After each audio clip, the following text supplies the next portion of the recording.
realidad ang pag-uusapan, hindi katanggap-tanggap ang isang homosexual. Ngunit dahil sa mga kritisismong kanilang nakukuha, sila ay nagiging matagumpay sa kanilang buhay. Kasi yung homosexuality na tinatawag natin, it usually occurs or manifested at the age of 12 to 18 years old or yung tinatawag na time of adolescence. Ito kasi yung time wherein individuals or yung mga youth, yun yung time na nag-establish sila ng role identity nila. Okay? So that if they are not able to establish yung role identity nila corresponding to their sex, doon nagkakaroon na ng tinatawag natin na identity crisis. So that kapag hindi nalagpasan ng adolescent na iyon, ito yung nagkakaroon na ng confusion. Kung like for example, kung yung babae, ano ba siya talaga? Babae ba siya or babae pero may actions na lalaki? So it is usually established at the age of 12 to 18 years old. Ano po yung reason bakit may homosexual sa atin? Okay. Usually kasi, pag tinatawag na homosexuality, it's actually a preference yan. Okay?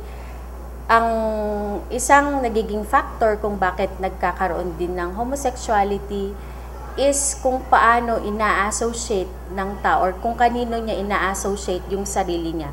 For example, yung batang lalaki, okay, pag nagiging mas close siya sa mga babae o kaya sa nanay niya, then naturally, parang mas ina-associate niya yung sarili niya with that of the mother or kung doon sa mga girls. So, ang tendency nun, pwede niyang ma-pick up yung mga actions ng mga babae.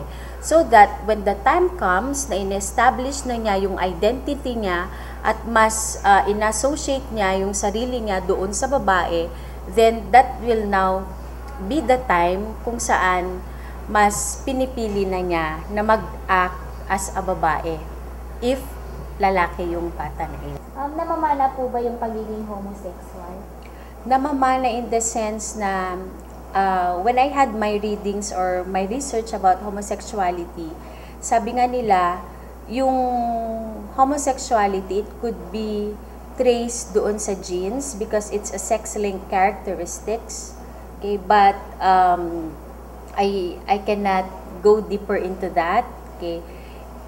Pero yung tinatawag natin na namamana, it's more on the orientation talaga. Kung saan ba talaga na-expose yung bata, okay, habang siya ay lumalaki or habang ine-establish niya ang kanyang identity.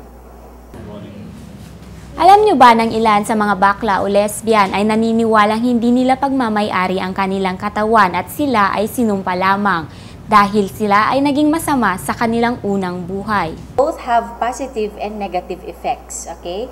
So, we go first to the negative effects, okay?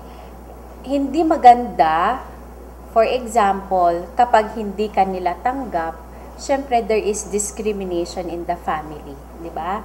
Kung hindi nila tanggap ng anak nila ay isang bakla or tomboy, yung mga ibang parents, sometimes nahihiya din sila, okay? Na sabihin na ang anak nila ay ganito. The same is true with other people. Kasi sometimes yung ibang tao din, may parang iba ang line of thinking nila kapag bakla or tomboy, yung anak ng kaibigan nila. Okay? So, there is discrimination also. Okay? But on the positive note, maganda ang magkaroon ng bakla sa isang pamilya. Okay? Bakla or tomboy because they could be a source of happiness. Okay? And they can also be productive. They can help the family also when it comes to financial matters. Okay? Not only financial matters, but also in the other aspects. Okay? Like sa TV, di ba napapanood natin na ang mga magagaling na fashion designers ay mga bakla. Okay? Charis Pempeco, who is a good singer, is a tomboy. Okay? So, they can contribute a lot also to our society, not only to the family, but in our society in general. As a guidance counselor po, tanggap mo po ba sila?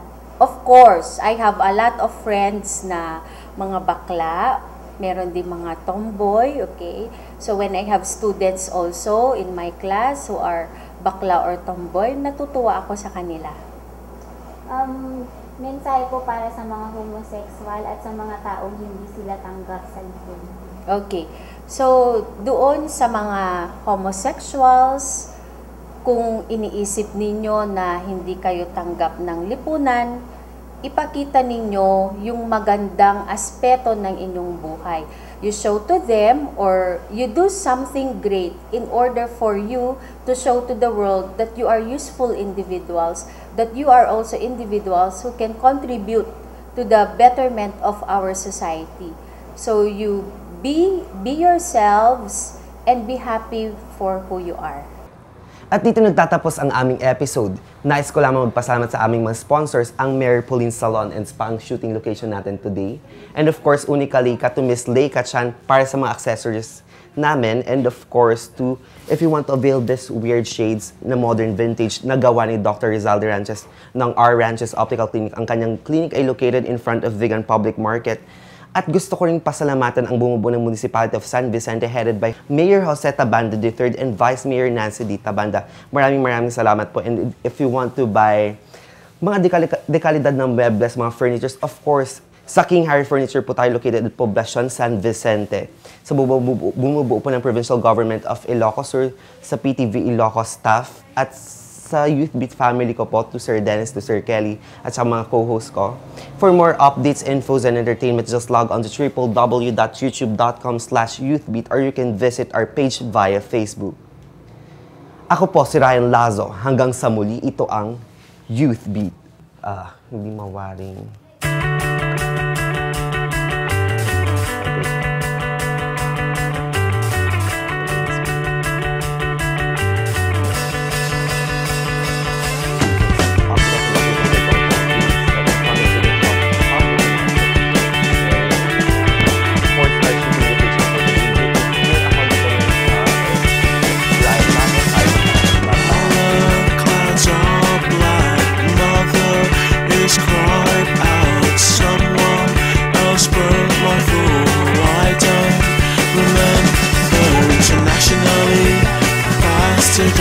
Internationally, tongue-tied. The truth is, I'm not sorry. It's bigger than the both of us. A pillar of salt, a box of what you will pull out at the embers. It was never my intention. All the clouds are black. Mother is cried out.